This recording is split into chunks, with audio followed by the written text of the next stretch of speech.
What's up, everybody?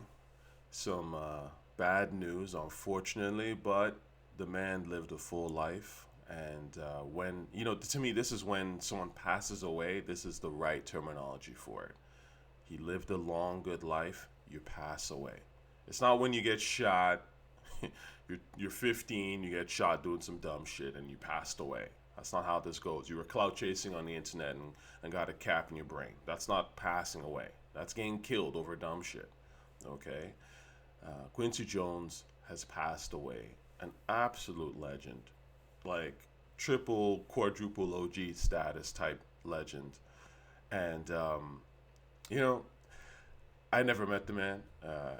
It's one of those things like, it's interesting, as someone of my age, even though Quincy is older than me, older than my father, but he's just one of these black icons that I think everybody wants to meet, because he's just so influential. Um, like to me, these are the people that have shaped, and for the better, actually, not for the worse, but for the better in a lot of ways. They have shaped the modern black image, right? And through their works in music and entertainment, and they've really given a lot. And a lot of us respect the hell out of them. Quincy is one of them. Quincy Jones I first heard of through my father, who again, like Quincy's much, well, I wouldn't say much older, but substantially different generation than my father, and he's just one of those people that we all just grew up hearing about, right? Especially with the Mike albums, and by that I mean Michael Jackson. So and then we would see his name all the time with the Fresh Prince of Bel Air. People forget like Quincy Jones produced that show. That was one of the most successful black sitcoms of all time, if not arguably the most successful black sitcom of all time.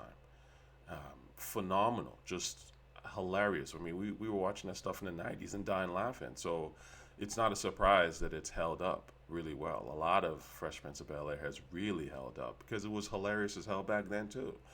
So Quincy Jones masterminded that with some other people as well, but he produced that. He literally put Will Smith on, in a way, right? So this is somebody that has contributed so much to entertainment, not just black entertainment, but entertainment as a whole. There's no way I could possibly talk about all of the things that he's done. I just can't cover it. And frankly, that's something for maybe a more seasoned in this regard, Quincy, because Quincy is several generations before me.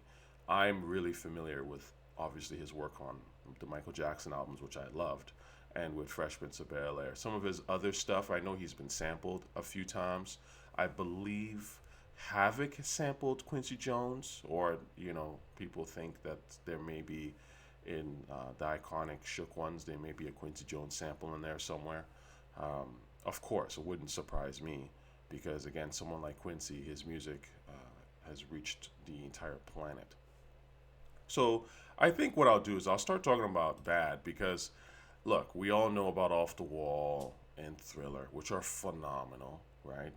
I would say that of the three albums, my favorite one is probably Thriller, but Bad is right there.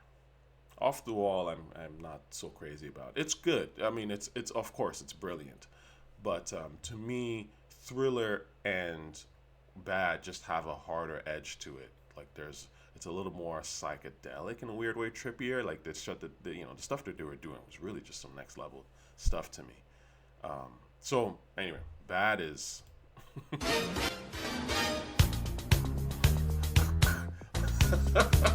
This is my shit, man. This is my shit. Um, I mean, again, as an '80s baby, like this beat's phenomenal. This is the magic of Quincy Jones, and it's of course the stuff that was done after this was good, was quite good. I mean, MJ is talented and had talented people around him, but this was those three albums. Those were the next level shit. The other one that I think is really underrated. I love this, man.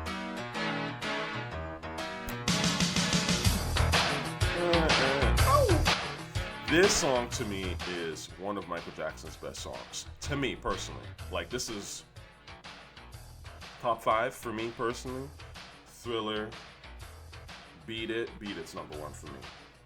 Beat It, Wanna Be Starting Something, um, Leave Me Alone, Bad, Smooth Criminal. That's like my top five. Those are like my favorite MJ songs. Then you add, of course, Stranger in Moscow, Dirty Diana. I mean, there's so much. Who is it? Remember that? I mean, there's so much. I mean, that stuff was obviously not so much Quincy, but my favorite Michael Jackson records are essentially Quincy. It's interesting because Quincy is one of these guys that I know for a fact, hip hop producers have borrowed so much from him. Because, in fact, a lot of times, like if you look at forums back in the 2000s, people were making these conversations about, well, who's like which known producers like Quincy Jones, right? And that whole producer beat maker conversation, which was stupid as fuck in the grand scheme of things, because I remember people being like, "Oh, DJ Premier is just a beat maker. He's not a producer, right? Dr. Dre's a producer. He's like Quincy Jones, right?" So everybody like Quincy was like that higher level. That's what I'm trying to say. Even forum geeks would mention him. So Quincy Jones was really that guy, and you can tell that a lot of people learned and mastered a lot of stuff from him. I mean, obviously Primo did, Timbaland did, Dre did. I mean, literally, pretty much any producer worth their salt has learned all kinds of stuff from Quincy Jones. He's the producer's producer. I will say the last thing that I, remember of Quincy, because I have seen Quincy Jones in person once. I don't think I've met him, but I've certainly seen him. If I had met him, I think I would remember that for sure. But we went to Oscar Peterson's funeral. I do wonder if there's footage of that online. But I remember Oscar Peterson had his funeral here in Toronto, and Oscar Peterson was a famous jazz musician. Oh, this is interesting. I don't think I've ever seen this. I wonder what he's got to say. People stop playing when Oscar comes in the room. They say, "Get up from the piano." I remember Benny Carter at Ella Fitzgerald's tribute. He says, "Get up from the piano. Oscar is in the house. Leave the piano." And it's true.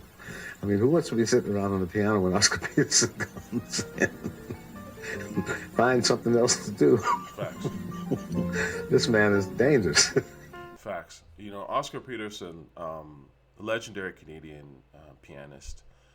You might not know much about his work, if you're not, unless of course you're connected. I would say in the music scene, because those know. But if you look, Oscar Peterson did. He's made his way into rap, because why wouldn't he? But it's I'm hip to the game, right? I'm pretty sure that's an Oscar Peterson sample. Exactly. Yeah. I'm hip to the game, right? And always be the same. True, right? Anyway, these guys were just legends, man. So much creativity. Anyway, the point is, Quincy Jones came to Oscar Peterson's funeral, because I was there when they did it in Toronto, and that's how much. Again, these guys are a certain cloth. You know what I'm saying? And the reason we went to Oscar Peterson's funeral was because Quincy Jones was coming. I remember seeing it. I think it was in the paper at the time. This was like maybe like mid 2000s, and I mentioned it to my father, and my father was like, "Quincy Jones is gonna be there." We're there, type of thing, because that's again, legend status. That's how much Quincy can just draw people out. And so he was there. Like Quincy Jones was there. Herbie Hancock was there. So it's interesting. You see these guys up close, and they're human. I mean, obviously they're human just like us, but they've also just done incredible stuff. So R.I.P. I always think of I mean, again, these are all phenomenal records. "Wanna Be Starting Something" is, and then the beat. Oh my God, it's brilliant. I grew up to this, man. I grew up to this. To me, this song represents Black unity. 100%. Like, this is stuff my parents were partying to. They had their friends over. I was young, you know what I'm saying? And you'd hear this in the parties. I was probably like, I don't know, 5 or 6, 8 even. And my parents would be playing this, and people would be in the house and talking and dancing, having a good time. Like, and then just the structure of the whole song and the way it's got the Caribbean influences, it's got the African influences, the Black American. It's just this is again legendary shit. Again, this is how you become a legend, it's by making legendary shit. It's not about who co-signed you into existence. Who co-signed Quincy Jones? I don't know. Who cares? Right? It's not about who co-signs who and all this stuff. If you stand next to the man, then you're the man. Like, that's goofy, right? How much attention you can get from newspapers and shit, and who you're dating, and like Kanye. Like, oh, are you with Kim Kardashian? How much, garbage can you stir up for the simple-minded? Like, that's not what makes you a legend. Your life's chaos, so therefore, like, it's a reflection of your intelligent music. So quote unquote, no. Like, how you become a legend is by doing legendary shit. You don't have to tell people it's legendary. It just is. You know what I'm saying? And we all agree. We don't. It's not up for debate, really, right? Quincy Jones, you know, um, addition to music is literally legendary. That's just what it is. You don't need to know about his personal life. You don't need to know about all kinds of goofy stuff. He's not on IG. Like, he's done it. That's where I want to be, frankly. You know what I'm saying? Like, so, yeah, this stuff's brilliant. The last thing I'll say about Quincy is I didn't actually know that Quincy grew up. I think he said something about South Side of Chicago or whatever. I think he was into gang when he was young, but he left that alone and just went straight into the music. And you know, again, there's a certain level of quality of black excellence that just doesn't exist anymore because unfortunately, black people have bought, and I'm generalizing, and I'm talking about particularly, I would say, black Americans. Um, if I'm out of pocket, feel free to say I'm out of pocket. But to me, black American culture, okay, mainstream culture, has bought into hood life, hook, line, and sinker, right? Like that's what they portray. I'm from the streets, I'm from the ghetto. Come close to me, you're gonna get shot. I'm turning up, we ratchet, we twerking, right? And again, this is not new. This was happening in my era, right? And I love Nas and Jay and all that stuff, but all that stuff was hood stuff. It was sophisticated, but it was hood. And there's not a problem with representing that aspect because some black folk are in fact hood and come from the bottom. And I like to see all of us tell our story. So, but it's become so bad that it's like that's the only story that gets told. And what I want to say about that is, you know, Quincy Jones came from the bottom, but you never really saw him talk about it or glorify it or, you know, dumb himself down, right? I have a friend who's met Quincy Jones, and this friend of mine told me was like, Quincy Jones is extraordinarily suave. He's suave, very intelligent, speaks like he knows words in other languages, and in particular, in this particular case, spoke to my friend in my friend's language, like out of nowhere type of thing, and you know, friend was like, whoa, type of thing, like just a super gracious dude. So again, just because you come from the bottom doesn't mean that you can't be sophisticated. In fact, the only reason, frankly, that I'm really interested in hearing about someone from the bottom is if they add a certain level of sophistication to their music. They just make great music. If they're going to tell me their experiences and say, I'm from the bottom, I'm doing this, it's like, okay, well, tell me. Like, I want to know more, right? So this is where you get the Nas's, the Hoves, who are from the bottom. But they add a level of intelligence to their music, their craft, and they clearly love music, and they're able to express that. I don't care about what some random dude from the projects thinks about anything if it's boring, right? If you're just literally the most random person from the gutter who barely completed high school or didn't even make it past, right? And you have nothing interesting to tell me, the way that you construct your music is not interesting. I do not care about what you have to tell me. I just don't, right? And this infatuation with caring what some dude from the gutter thinks, or it's like, why? right? Young Thug has just got released from jail. I don't care what Young Thug thinks about anything. I don't care about Young Thug's music, period. You know, let's being real. I'm not excited to listen. It's just too gutter. It's too boring. You know what I'm saying? And it's not, again, sophistication. You can't really get, you can't get around that shit. Okay, what makes people want to know more about who you are is you do have to add some sort of sophistication to what you're doing. And again, this is where I come back to Quincy. We didn't wallow in this hood nonsense.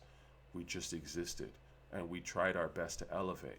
Look at someone like Quincy. He didn't have one great album, and that was that, or one great song. He made three phenomenal, like literally some of the best music ever made in a row with Michael Jackson. They didn't just go, it's not like now where, respectfully, and I say that to ASAP as much as I love ASAP, ASAP in a way is kind of a one trick pony. You know what I'm saying? And some of these guys like Clams, they like, again, and I say this with all due respect, but they have one project, and that's it. One amazing project, great. Which is, of course, and I love Rocky for this because at least he has that one. 99% of his peers don't even have one or anything close to one. But the point is still, greatness is repeated, right? Like, you are not a legend if you can't really repeat shit, right? The Nas's, the Hoves of the world, the Quincy Jones of the world, the Michael Jacksons of the world. They repeated that shit. They made Off the Wall, which was crazy. It was amazing. My parents could tell you stories about partying in Nigeria to Don't Stop Until You Get Enough, and just how it, like, just murdered the dance floor. Everybody loved that shit. And then he comes out with Thriller, which is like the craziest shit anyone's ever seen. And to this day, you still have people dancing to Thriller. What was that video? I'm trying to remember now. I saw this recently, just in NYC. Halloween parade. You can't fake this, man. Let's go. You can't fake this. Okay? This is real legend shit. This is, bots doesn't matter. Okay? Like, I remember this was like a couple years ago when I was still living in Brooklyn. I don't know if it was close to Halloween, but I remember walking by like a daycare, right? So I just was over at my man's house. He was a producer. We're hanging out, and so I'm going to catch the bus, and there was like this daycare, and it was really cute. There was like these 3 4 year olds, and they were in costume, and they were dancing the Thriller, doing the whole, like, I mean, not obviously as choreographed as well, but they were doing that whole shit too. I wish someone had a recording of that. But the point is, again, they repeated greatness. Okay, and then after coming out with the craziest album anyone ever heard that sold stupid units, then Bad with the lean, and no, not the lean. Sorry, that's the Smooth Criminal lean. But Bad, the dancing, the in the subway, the whole shit. That's greatness. Greatness is repeated. You can't be great if you don't repeat. Respectfully. Again, isn't this what we talk about, Jordan? Repeat, right? You have to continue to do great shit. You're not always gonna hit it out the park. There are gonna be some duds, but the point is, you're gonna always strive for excellence, striving for perfection. I keep talking about this. I love this shit. Striving for perfection. You're always gonna strive for it. That's the point, right? So anyway, I've said enough. R.I.P. to Quincy Jones, absolute legend. Let me know what your favorite Quincy beats are. Obviously, the Mike stuff is the most famous. But if there's any other things you love by Quincy, please let me know. And I'd be remiss to see. I just want to see this guy's logo one more time with the Fresh Prince of Bel Air. You know, this was, yeah, man. I mean, we grew up to this shit, man. Yup. We grew up to this shit, bro. Yeah. Anyway, absolute legend. Peace.